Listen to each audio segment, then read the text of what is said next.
vídeo é para você que diz que não tem tempo para estudar.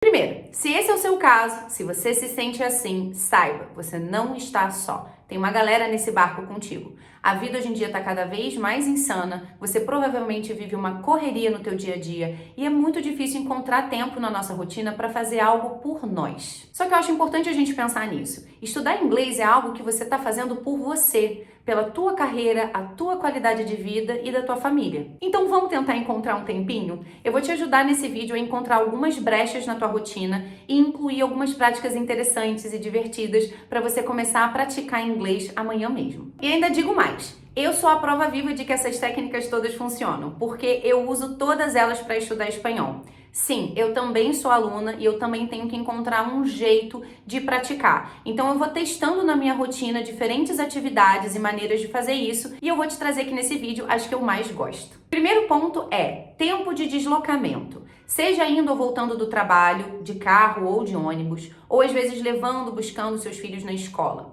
Esse tempo de deslocamento, ele é muito bom para você treinar o listening. Você pode usar esse tempo para praticar inglês ouvindo podcasts, ou até mesmo vídeos do YouTube, ou cenas de seriados que você gosta. No YouTube você consegue encontrar muitas cenas dos seriados mais famosos, tipo Friends, How I Met Your Mother, Big Bang Theory. E eu sei que você tá pensando aí, tá, mas eu tô dirigindo, né? Como é que eu vou ver um vídeo? Você não vai ver, você vai só ouvir. E por isso que a prática de listening é tão boa. Você não vai ter ali o recurso visual, de visualizar a boca da pessoa mexendo ou de ver uma cena para conseguir entender o contexto melhor. Você vai estar dependendo somente do seu listening. O truque aqui é perceber que ouvir essa cena e entender o que se passa, entender o contexto e tudo mais, não é suficiente. Você pode e deve ir além. Então é muito importante que você determine qual é o material que você vai usar para estudar. Então é um vídeo de 5 minutos no YouTube ou é uma cena de 2 minutos de Friends. Você vai escolher lá o material e você vai ouvir esse mesmo trecho ou esse mesmo vídeo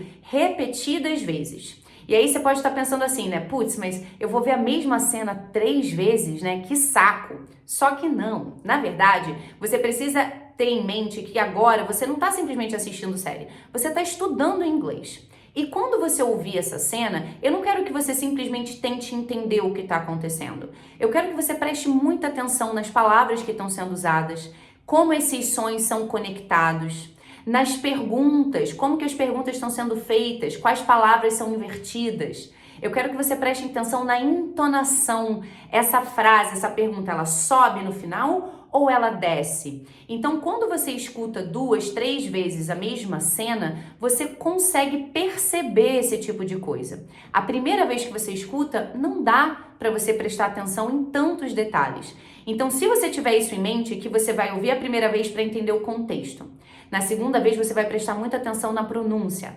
Na terceira vez, você vai prestar atenção na entonação. E você pode tentar, inclusive, imitar, repetir essa fala logo em seguida, tentando imitar essa entonação. Assim, você vai ver que para cada repetição que você faz, você tem um foco, você tem um propósito. Então não é simplesmente sentar e assistir a mesma coisa várias vezes de forma passiva, ok? Lembre-se, você não está aqui sentado para assistir série. Você está estudando, praticando inglês. E ainda relacionado a repetir as falas para você trazer um pouco de prática de speaking, eu quero te lembrar do seguinte: se você está dirigindo ou se você está pedalando, você até consegue ali voltar no fone ou voltar no carro para ouvir aquele trecho algumas vezes. Só que você não tem o recurso visual, você não está lendo, né, a legenda do que está sendo dito. Então você pode praticar o speaking aqui de 2 maneiras. Você pode tocar a cena mais uma vez e tentar repetir por cima, tentar falar junto com eles ou repetir logo em seguida algumas falas sem pausar.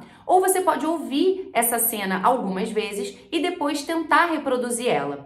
Obviamente, quando você ouve algumas vezes, pausa, né, aquele trecho, aquele vídeo, e você tenta falar em voz alta sobre o que você ouviu, você não vai conseguir lembrar exatamente de todas as palavras. Em 1 minuto dá para falar muita coisa. Impossível você decorar isso, tá? Então aqui você tem 2 coisas para levar em consideração. Primeiro, você não lembra exatamente de tudo, mas você lembra de algumas palavras, você pode tentar usar elas. Excelente! Você está ampliando o teu vocabulário e você está trazendo essa palavra para a tua prática ativa, para a tua linguagem ativa. Vamos supor que você não lembre das palavras. Não tem problema nenhum. Fale em voz alta sobre a cena que você acabou de assistir. Fale em voz alta sobre o vídeo que você acabou de assistir com o teu inglês, usando as tuas palavras, parafraseando essa ideia, o que também é uma prática maravilhosa de vocabulário, de gramática, de pronúncia, de criatividade, de improviso, tá? Então essas duas maneiras são muito interessantes. E eu já vou te adiantar que talvez você queira fazer essa prática quando você estiver sozinho dentro do carro, né? Porque eu faço isso em casa, toda vez que eu vejo um episódio de um seriado em espanhol, eu escolho a minha cena favorita e faço exatamente o mesmo passo a passo, de ouvir repetindo depois de cada fala, depois ouvir algumas vezes e tentar explicar em voz alta o que aconteceu naquela cena. E às vezes o meu marido passa pela sala e ele dá risada, porque o cara tá ali falando e eu tô repetindo depois, né? Então é engraçado, mas eu me divirto, não tô nem aí, então eu faço mesmo assim. Mas você talvez prefira, pelo menos no início, fazer essa prática quando você estiver sozinho. Um outro aspecto que eu quero que você pense sobre são as atividades cotidianas repetitivas, tipo faxina. O tempo que você passa, por exemplo, cozinhando, cortando, picando, descascando, ou passando um pano na casa, lavando roupa. Esse é um tempo que, primeiro, eu não sei você, mas eu acho um saco fazer. Então, eu sempre boto música pra tocar. Essa música pode estar em inglês, né? Só que tem um ponto. Sabe essa prática que eu acabei de te ensinar, aonde você escuta o mesmo trechinho várias vezes? Quando eu tô fazendo faxina ou quando eu tô cozinhando, eu não gosto de ter que voltar várias vezes, porque eu tô ali, né, ocupada fazendo um monte de coisa. Então, nesse momento, eu seleciono um vídeo maior, ou um episódio de um podcast, ou um episódio de um seriado, e eu boto pra tocar. E aí eu tô prestando atenção, praticando o que a gente chama de listening, oral comprehension. Então você tá entendendo o contexto, você não tá se preocupando tanto com um trechinho específico, você não tá se preocupando em repetir, você tá praticando mesmo o seu listening de maneira mais livre, tá? Um outro ponto é a música que eu já mencionei. Então vamos supor que você queira aprender uma música nova. Antes de você começar, por exemplo, a cozinhar, procura no Vagalume. Eu gosto muito do Vagalume porque você consegue ver a música e a tradução do lado, né? Procura na internet a letra daquela música, bota pra tocar algumas vezes e tenta cantar junto, e depois, enquanto você estiver cozinhando, coloca a música pra tocar também mais uma ou duas vezes, pra ver se você consegue reconhecer, se você consegue entender direitinho todos os versos. Essa também é uma prática muito bacana. E já te adianto, ouvir a música antes vai te ajudar demais e vai tornar essa prática muito mais eficaz, tá? Porque se você tá ouvindo uma música e você não tá entendendo nada, você só não tá entendendo nada. Se você leu a letra antes, você já vai conseguir reconhecer, tentar reconhecer as palavras, o que é uma prática muito mais interessante. E, obviamente, você pode tentar cantar junto, e aí você consegue incluir também uma prática de speaking. Tentar cantar junto vai também trazer a prática que eu mencionei antes de connected speech, a maneira como a gente conecta os sons dentro de uma frase. Então vai melhorar muito a sua pronúncia, vai melhorar muito o seu listening, porque em música a gente tem rima e a gente tem ritmo. Então é sim mais difícil entender música do que entender uma pessoa falando. Então você tá treinando o seu listening para algo que é um pouco mais difícil ainda. E lembra que quando você tentar cantar junto, não é só inocentemente pronunciar as palavras. Eu quero que mais uma vez você tente imitar. Então se você tá ouvindo aquela música, tem uma música que eu adoro da Joss Stone que ela fala assim, ó, Don't you wanna ride? Don't you wanna ride? Don't you vira don't ya. Don't ya.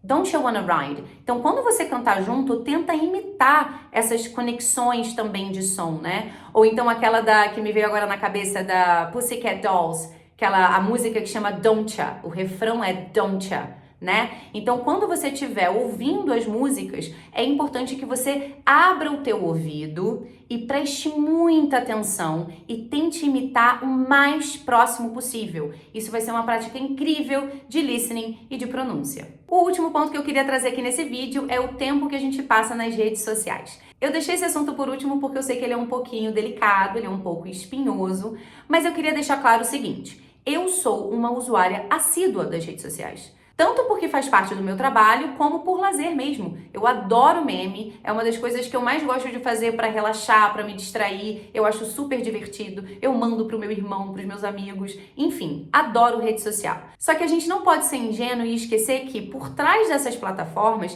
tem mentes brilhantes da neurociência, da psicologia, do marketing, justamente porque elas foram desenvolvidas para que você passe cada vez mais tempo dentro delas. E eu sei que você já sabe disso. Portanto, eu queria propor aqui uma reflexão. Quanto tempo você gostaria de passar nas redes sociais por dia? Qual seria um número ideal para você? Qual seria o número mais razoável? Meia hora, uma hora e meia? Pensa aí. Quanto tempo você gostaria de passar nas redes sociais? Eu diria que a maioria das pessoas chutaria algo próximo do que eu mencionei, né? Entre meia hora e uma hora e meia. Em maio desse ano, a revista Piauí postou uma matéria que fala sobre o tempo que o brasileiro passa nas redes sociais. Em média, 15 horas por mês no Instagram, 12 horas por mês no Facebook e 22 horas por mês no YouTube. Faz as contas aí. Quanto tempo a gente está passando dentro de rede social? Não é assustador? Tenta fazer essa conta aí no teu dia, somando Instagram, Facebook e YouTube. Quanto tempo você está passando dentro dessas plataformas todos os dias? Isso tudo para te dizer que você não deve usar rede social? Lógico que não. Eu quero que você se pergunte: caramba, eu quero mesmo passar todo esse tempo em rede social? Será que o inglês não é importante o suficiente para mim, para que eu reorganize a minha rotina e separe parte dessas horas para praticar inglês? Será que eu não tenho tempo mesmo? Se você fizer essa conta e descobrir que tem sim tempo para praticar, aqui nesse vídeo a gente viu várias formas legais de você fazer isso. Se você quiser ajuda nesse processo, pode entrar em contato com a nossa equipe porque estamos com as matrículas abertas. Caso você não queira ter aula nesse momento, me segue nas redes sociais porque lá você vai encontrar muito material e muito conteúdo que vai te ajudar a praticar inglês no seu dia a dia. Se você gostou desse vídeo, deixa aqui o seu like, deixa um comentário, uma sugestão e eu te vejo no próximo.